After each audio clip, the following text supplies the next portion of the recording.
Meus queridos irmãos, graça e paz em Cristo, nosso Senhor, eu os saúdo com muita alegria por estarmos de novo juntos ao redor da Palavra de Deus, buscando a Deus juntos por esse canal, o YouTube, o canal da Betel aqui. E a pergunta inicial de hoje nós vamos retomar as considerações no último capítulo do livro de Neemias, nesta nossa série, né? Já terminando a série neste livro, mas a pergunta inicial é a seguinte: na sua contribuição, ou seja, nos seus dízimos e ofertas levadas à casa de Deus, o que é que fica estampado? É o seu amor por Deus e pela obra de Deus? Colocando de outra maneira, o seu amor por Deus e pela obra de Deus podem ser vistos nos seus dízimos e nas suas ofertas. A sua contribuição tem sido uma expressão de amor pela obra de Deus e principalmente pelo Deus da obra. Pense nisso, e é sobre isso que nós vamos falar hoje. Vamos falar sobre a vigilância contínua que devemos ter. Já falamos no último estudo sobre isso. Hoje é a segunda parte, aqui baseada aqui no capítulo 13 do livro de Neemias. E até por isso vamos cantar um hino que tem a ver com esta noção de que é muito provável que tropecemos em vários pontos, por isso nós precisamos do Senhor na nossa vida, nos conduzindo. E no 68 do Inário Novo Cântico, dependência de Deus. Vamos cantar juntos?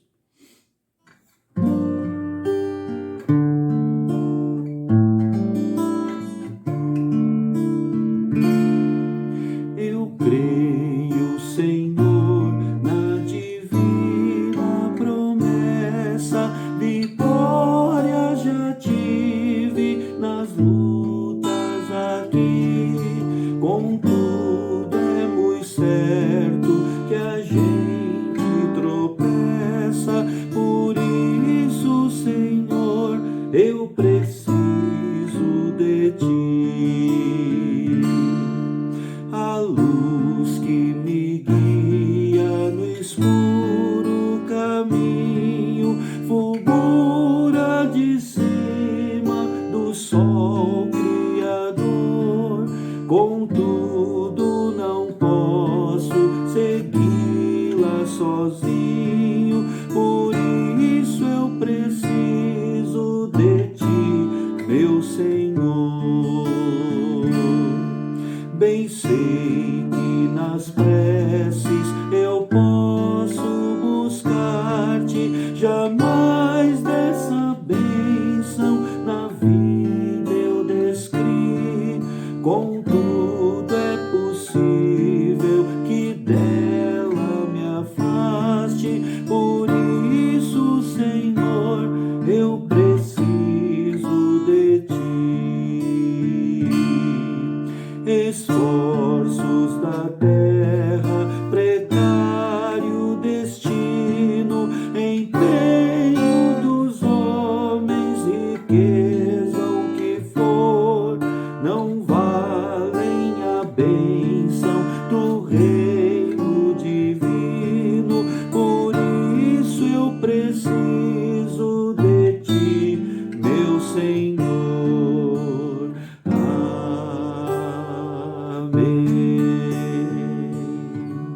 Vamos orar? Ó Deus, de fato e de verdade, nós concordamos, ó Deus, com o que diz a letra deste hino. Nós precisamos do Senhor, porque com muita facilidade nós tropeçamos. A nossa tendência natural é nos desviarmos dos mandamentos do Senhor.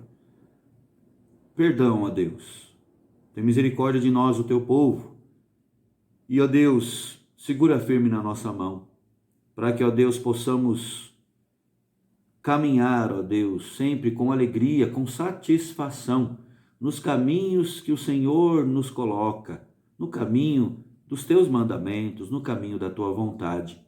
E que ao fazermos assim, tudo mais na nossa vida, ó Deus, seja expressão de adoração, de gratidão, de amor pelo Senhor e pela obra do Senhor. Eu quero te pedir, ó Deus, de uma maneira muito especial por todos aqueles que estão aqui, ó Deus, nos acompanhando. O Senhor conhece a cada um e te pedimos que o Senhor dispense, ó Deus, da sua paz, dispense, ó Deus, do seu cuidado para com cada um.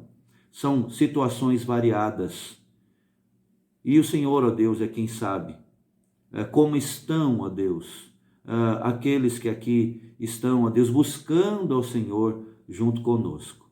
Que, ó Deus, se eles precisam de ânimo em situações de dificuldade, que o Senhor ali esteja, Pai, nós te rogamos. Se eles precisam, ó Deus, de alegria num contexto de entristecimento, que, ó Deus, a tua presença faça toda a diferença, ó Deus, sustenta as nossas vidas.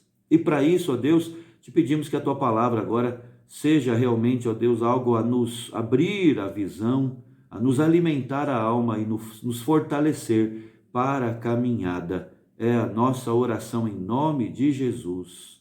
Amém. Amém. Muito bem, meus irmãos. Vamos então abrir as nossas Bíblias no livro de Neemias. Já, como dissemos, no último capítulo deste livro, que já há um tempo temos aqui estudado juntos, né? E hoje nós vamos ler mais um trecho deste capítulo 13. Capítulo 13 de Neemias, versos 10 a 14. Neemias, capítulo 13, 10 a 14. O texto sagrado nos diz assim: também soube que os quinhões dos levitas não se lhes davam, de maneira que os levitas e os cantores que faziam o serviço tinham fugido, cada um para o seu campo. Então contendi com os magistrados e disse: por que se desamparou a casa de Deus? Ajuntei os levitas e os cantores e os restituí a seus postos. Então todo Judá trouxe os dízimos dos cereais, do vinho e do azeite aos depósitos. Por tesoureiros dos depósitos pus Seremias, o sacerdote, Zadoque, o escrivão, e dentre os levitas Pedaías como assistente deles, Anã, filho de Zacur, filho de Matanias, porque foram achados fiéis, e se lhes encarregou que repartissem as porções para seus irmãos. Por isto, Deus meu, lembra-te de mim, e não apagues as beneficências que eu fiz à casa do meu Deus e para o seu serviço. Meus irmãos, convém lembrar do contexto em que esse último capítulo narra estes acontecimentos, né? Depois de 12 anos muito bem sucedidos ali como governador de Judá, à frente de Judá, Neemias retornou à sua posição junto ao rei Artaxerxes, ali na corte real. Só que quando ele não estava presente, durante a sua ausência, várias coisas aconteceram, coisas negativas ali no meio dos judeus. O povo que outrora, pouco tempo antes, tinha feito promessas de fidelidade a Deus, agora se tornou relapso e caiu de novo nos mesmos erros que tinha prometido evitar, né? E nós vemos isso no capítulo 10, daqui a pouco até vamos ler novamente para trazermos a memória. E é interessante isso, irmãos, porque é uma tendência, e nós precisamos ir contra esta tendência do povo de Deus servir a Deus quando tem líderes fiéis. Quando esses líderes faltam, parece que falta também ao povo a mesma fidelidade. Por exemplo, no livro de Juízes, no capítulo 2, nós temos o texto falando da morte de Josué. E é dito, a partir do verso 6, Juízes 2:6, que Josué despediu o povo, os filhos de Israel se foram, cada um para a sua parte ali da terra, e o povo serviu a Deus todos os dias de Josué e todos os dias dos anciãos que sobreviveram por muito tempo depois de Josué e que viram todas as grandes obras que Deus fez a Israel. Só que chegou o dia, o tempo que Deus recolheu Josué, faleceu Josué, com a idade de 110 anos, é o que o texto nos diz. Ele foi sepultado e também os anos se passaram e foi sepultada também toda aquela geração, a geração de Josué, uma geração fiel a Deus. Outra geração, é dito aqui, que se levantou depois desta, e uma geração que não conhecia a Deus, não conhecia as obras que Deus tinha feito ali a Israel. E aí o que aconteceu? Os filhos de Israel fizeram o que era mal perante o Senhor. Falta firmeza, muitas vezes, em muitos períodos da história do povo de Deus, ao povo do Senhor. E aí é dito que eles deixaram o Senhor, eles serviram outros ídolos, deuses, provocaram com isso o Senhor a ira, deixaram o Senhor, serviram a Baal, a Astarote, eram ídolos pagãos ali, né? E a ira do Senhor se acendeu contra Israel, e aí tudo aquilo aconteceu. Deus os entregou nas mãos dos seus inimigos, não puderam mais resistir. Por onde saíam, Deus era contra eles, para seu mal. Olha só, nós lemos na carta aos Romanos, o apóstolo Paulo falando que se Deus é por nós, quem será contra nós, né? Mas aqui é o contrário. É dito que o Senhor, ou melhor, a mão do Senhor era contra eles para seu mal. O que é que eu estou querendo dizer aqui, irmãos? É que o povo de Deus tem uma tendência a escorar em líderes fiéis. Quando não há esta fidelidade da parte dos líderes, o povo converge o seu foco para outros ídolos, para outras referências e abandona a Deus. Neemias tinha saído, voltou ali para a corte real, não sabemos precisar quanto tempo ele passou ali, e quando ele retorna, ele vê as coisas desordenadas de novo. O povo que tinha prometido fidelidade agora estava agindo, vivendo de modo infiel. E o capítulo 13 registra o desapontamento de Neemias na sua volta a Jerusalém.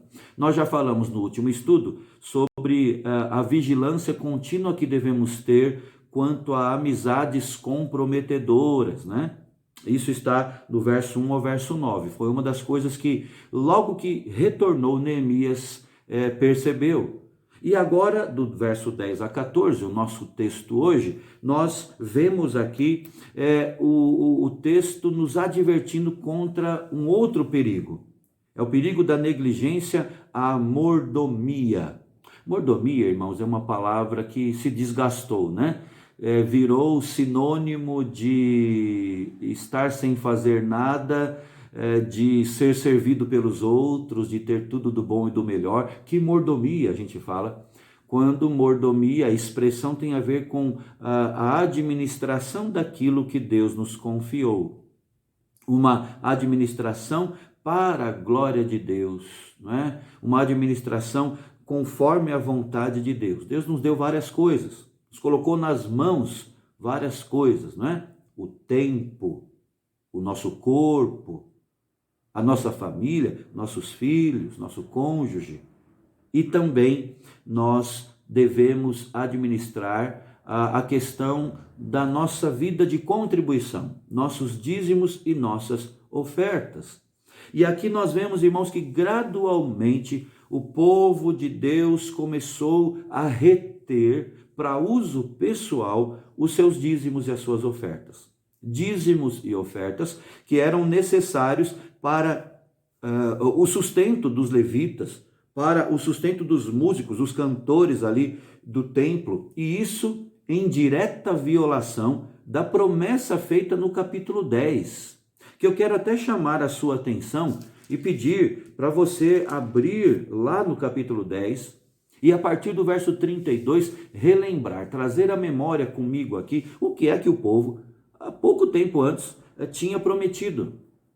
10:32 diz assim: também sobre nós quem, né? Todo o povo, Neemias incluído, mas todos os sacerdotes, todo o povo representado ali pelos líderes espirituais, pelos líderes políticos ali, né?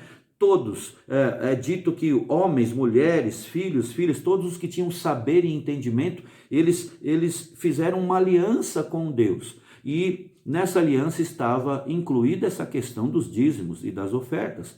Também sobre nós pusemos preceitos, impondo-nos cada ano a terça parte de um ciclo para o serviço da casa do nosso Deus. E depois no verso 34, nós, os sacerdotes, os levitas e o povo, deitamos sortes acerca da oferta da lenha que se havia de trazer à casa do nosso Deus, para se queimar sobre o altar. Verso 35, e que também traríamos as primícias da nossa terra e de todas as primícias de todas as árvores frutíferas. Verso 37, as primícias da nossa massa. O que tem a ver essa palavra primícias? O que significa? O melhor que eles tinham. O melhor do fruto da terra, o melhor que eles podiam oferecer. E tudo isso eles terminam no verso 39 dizendo, olha, vamos fazer tudo isso para não desamparar a casa do nosso Deus. Tinham prometido isso, firmado a palavra, mas agora já tinham abandonado esta aliança. E essa negligência, irmãos, fez com que se tornasse impossível que os levitas e os músicos continuassem o seu trabalho para o Senhor, e é dito no verso 10 que então, para poderem se sustentar, eles foram para o campo, eles foram trabalhar na roça, eles foram para as fazendas, né? E aí desviaram os levitas e os cantores do seu ofício, o trabalho ali no templo não era feito, e o povo deixou de ser ministrado espiritualmente. Não é? Veja que o trabalho do Senhor foi prejudicado e a saúde espiritual do povo também entrou em declínio. É sempre assim, irmãos. Toda vez que a palavra de Deus fala de dízimos e ofertas, ela não fala em termos de exploração, como infelizmente nós vemos por aqui ao nosso redor, não é? Denominações, grupos religiosos, utilizando-se desta questão financeira nos seus círculos para levarem vantagem mesmo, usando de má fé, não é? A Bíblia não coloca dessa maneira. A Bíblia fala assim de dízimos e ofertas, mas no sentido de que isso deve convergir para a própria manutenção espiritual, para a saúde espiritual do povo de Deus, porque o trabalho do Senhor prejudicado, a saúde espiritual do povo também é prejudicada. O que Neemias fez, irmãos, diante disso? Primeiro, Neemias atacou esse problema com uma reprimenda verbal. Verbalmente, ele ataca o problema. Verso 11, então contendi com os magistrados e disse, por que se desamparou a casa de Deus? É interessante pensarmos nisso, né? O governador tinha o direito de repreendê-los, porque esse mesmo povo tinha prometido, dissemos agora há pouco, tinha prometido anteriormente, contribuir fielmente, e ele era o governador. Agora, vamos trazer para nós, se estivéssemos no lugar do povo, como é que receberíamos essa palavra de Neemias? Contendeu, a expressão contendeu, tem o significado de que Neemias não chegou ali com flores, né?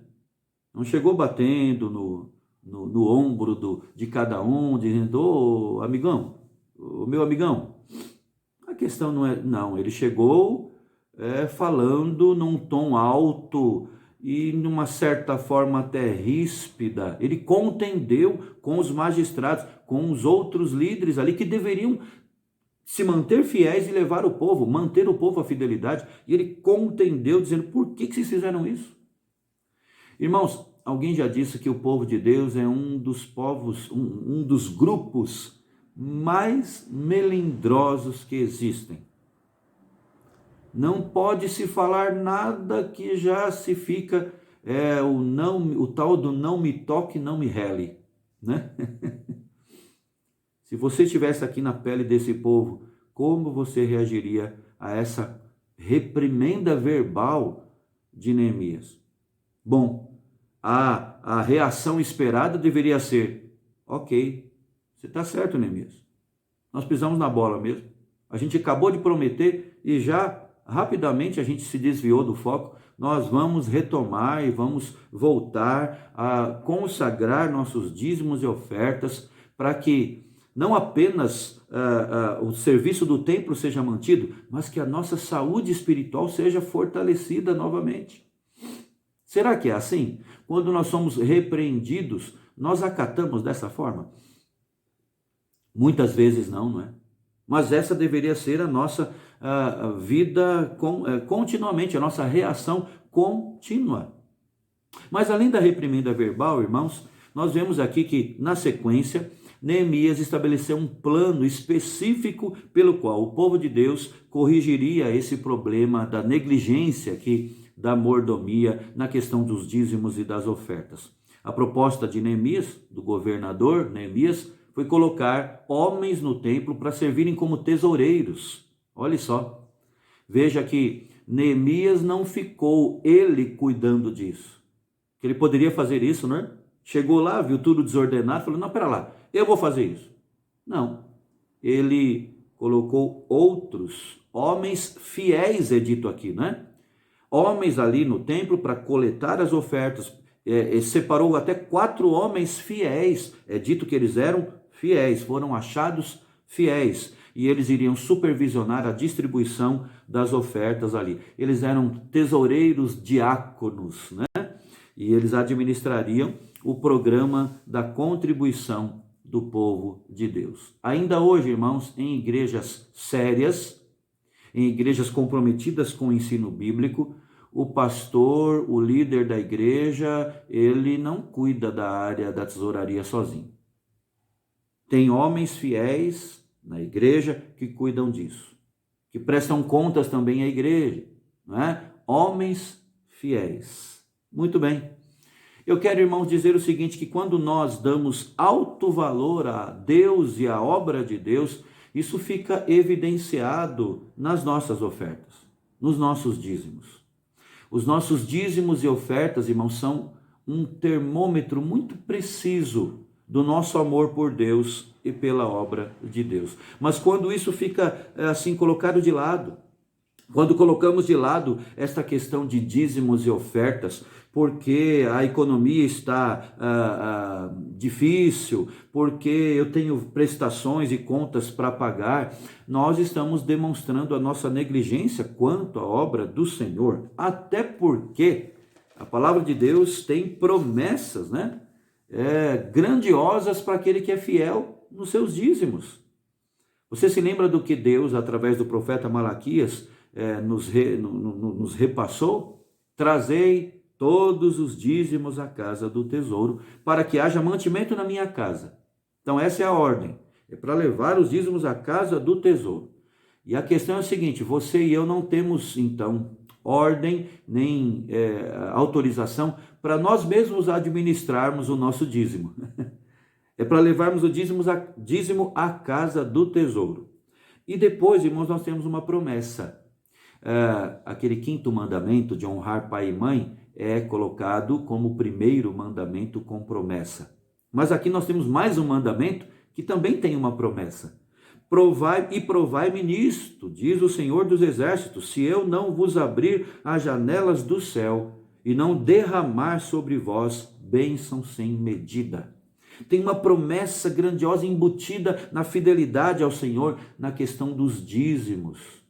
É que Deus, ele fala que ele pode ser provado.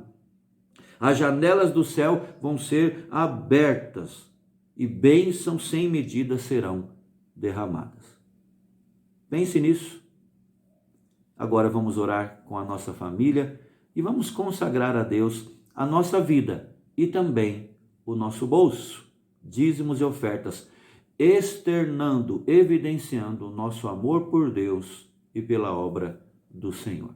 Deus abençoe muito a sua vida. Até o nosso próximo estudo, se assim Deus quiser.